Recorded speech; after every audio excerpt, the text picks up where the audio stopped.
ना हम लोग अब जाने हैं हम लोग चैप्टर पढ़ने के लिए angles and their properties. Angles and their properties. हम लोग इसमें पढ़ेंगे कि एंगल्स और उसकी प्रॉपर्टीज क्या क्या है। जैसे कि हम लोग बचपन में बहुत सारी चीज़ पढ़ा था 5-6 क्लास में, तो यहाँ पर भी वैसा ही कुछ है, लेकिन इसमें थोड़ा सा कॉन्सेप्ट हम लोग जानेंगे अच्छी तरीके से कि एंगल क्या होता है। सबसे पहले एंगल की बात कर लेते हैं कि एंगल होता क्या है आखिर। तो एंगल हमारा एक ऐसा ज्योमेट्रिकल फिगर है जो कि हम लोग बेसिकली यूज़ करते हैं किसके लिए, किसी भी ऑब्जेक्ट के मतलब कि एक तरीके से कह सकते हैं कि कोई भी दो स्ट्रेट लाइन, ये दो स्ट्रेट लाइन जब आपस में इंटरसेक्ट करता है एक सिंगल पॉइंट पे, तो हमारे पास कुछ इस तरीके का ज्योमेट्रिकल फिगर तैयार होता है। इस तरीके का कुछ ज्योमेट्रिकल फिगर हमारे सामने मौजूद होता है जब कोई दो लाइन आपस में क्या करता है, इंटरसेक्ट करता है। कभी भी सिंगल लाइन आपस में इंटरसेक्ट नहीं कर सकता, जब भी करेगा हमेशा दो लाइन आपस में इंटरसेक्ट करेगा। तो दो लाइन जब भी इंटरसेक्ट करेगा तो क्या होगा, एक सिंगल पॉइंट पे करेगा। ये तो हमने इंग्लिश के अगले एग्जाम्स में पढ़ ही लिए थे। तो वही चीज़ यहाँ पर बताया गया है कि जब भी कोई भी दो लाइन सेगमेंट या कोई दो लाइन या कोई दो रे आपस में इंटरसेक्ट करेगा तो इस तरीके के ज्योमेट्रिकल फिगर हमारे सामने आएगी। तो इसी ज्योमेट्रिकल फिगर को हम लोग क्या कहते हैं, एंगल कहते हैं। क्या कहते हैं, एंगल कहते हैं। और ये एंगल का फॉर्मेशन तभी होता है जब लाइन सेगमेंट आपस में आकर इंटरसेक्ट करता है।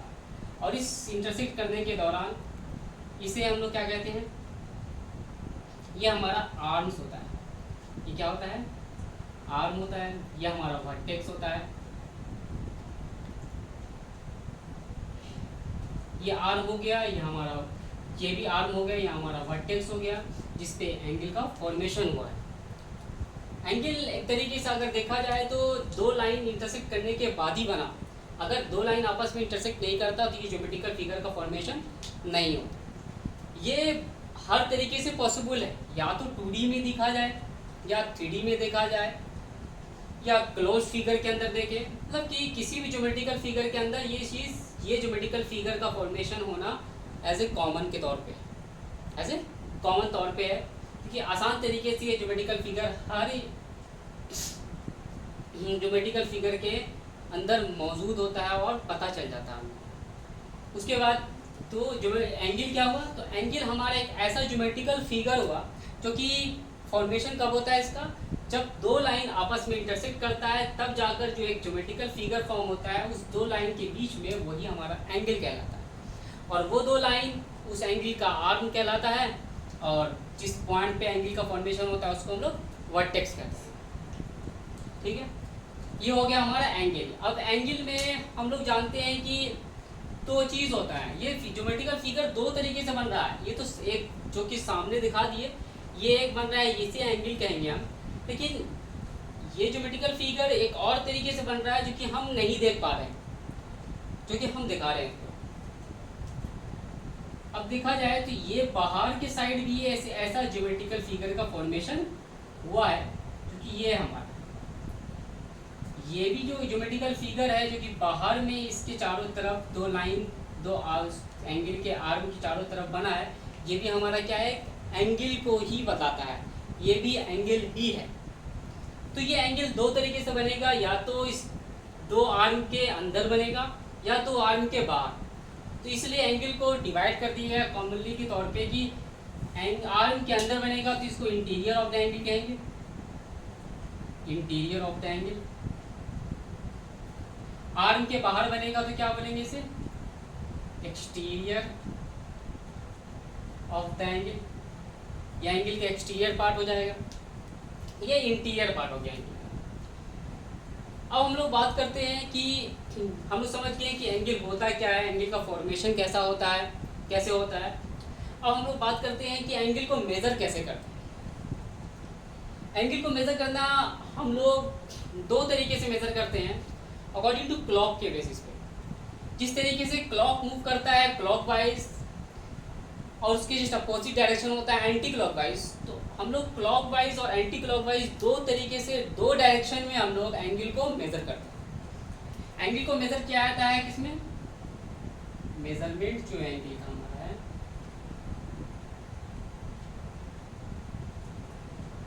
मेजरमेंट ऑफ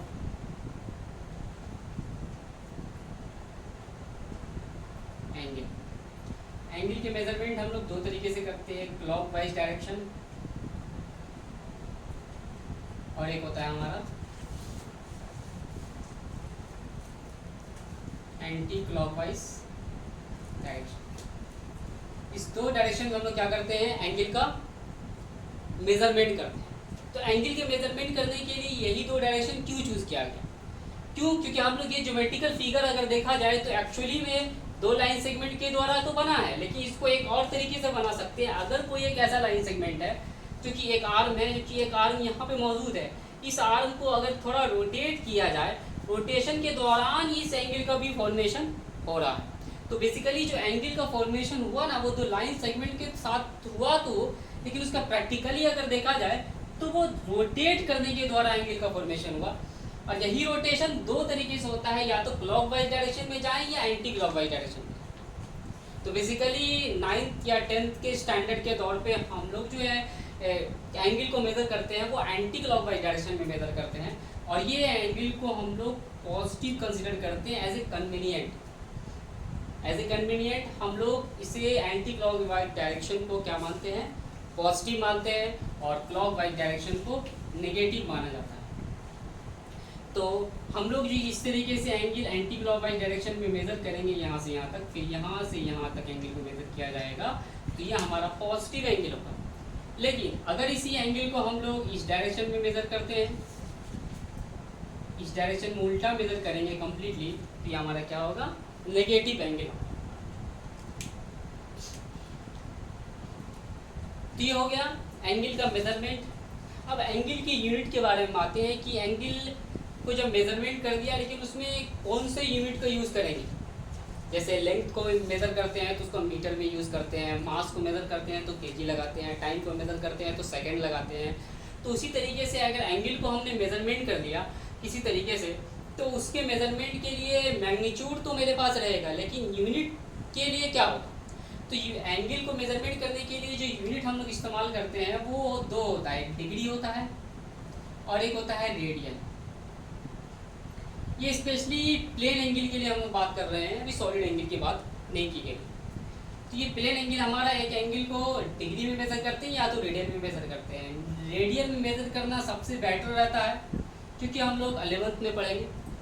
लेकिन डिग्री में मेज़र करना हम लोग 9th 10th स्टैंडर्ड में हम लोग डिग्री में मेज़र करेंगे सारे एंगल को। और हम लोग जानते हैं कि एज ए कन्वीनियंट बनाया गया है, जैसे 1 मिनट में 60 सेकंड होता है। तो मतलब कि अगर यूनिट को इस्तेमाल कर रहे हैं तो बड़े यूनिट को बड़े क्वांटिटी के लिए यूज़ करते हैं, छोटे यूनिट को छोटे क्वांटिटी के लिए यूज़ करते हैं। ऐसे क्वांटिटी के बेसिस पे हम लोग यूनिट को अलग अलग भाग में डिवाइड कर दिए हैं, उसी के बेसिस पे यूज़ करते हैं। जैसे अगर हम लोगों को मैक्रोस्कोपिक काम की ज़रूरत होगी तो हम लोग क्या करेंगे, नैनोमीटर, पिकोमीटर, मैक्रोमीटर का यूज़ करेंगे हम लोग। लेकिन हम लोगों को बड़े पैमाने पे जब ज़रूरत होगी हम लोगों को यूनिट की मेजरमेंट के लिए, तो हम लोग किलोमीटर, मेगामीटर, गीगामीटर का यूज़ करेंगे। तो उसी तरीके से डिग्री जब बड़े पैमाने पे मेज़र की जाती है तो 1 डिग्री, 2 डिग्री, 3 डिग्री कहते हैं। लेकिन उसको छोटे पैमाने पे अगर मेज़र करना होता है तो उस डिग्री का यूनिट को हम लोग क्या कहते हैं, उसका छोटा पैमाना क्या होता है, 1 डिग्री बराबर हो जाता है 60 मिनट। इस मिनट को हम लोग ये मिनट यहाँ पर मिनट जो टाइम होता है वो नहीं बता रहा है, यहाँ पर ये एंगल को ही रिप्रेजेंट कर रहा है। ये मिनट किसको रिप्रेजेंट कर रहा है, एंगल को रिप्रेजेंट कर रहा है, बल्कि टाइम को रिप्रेजेंट नहीं कर रहा है। इस मिनट को हम लोग डैश से नोट करते हैं, और 1 minute is equal to 60 second होता है। इस सेकेंड को हम लोग डबल डैश के द्वारा बताते हैं।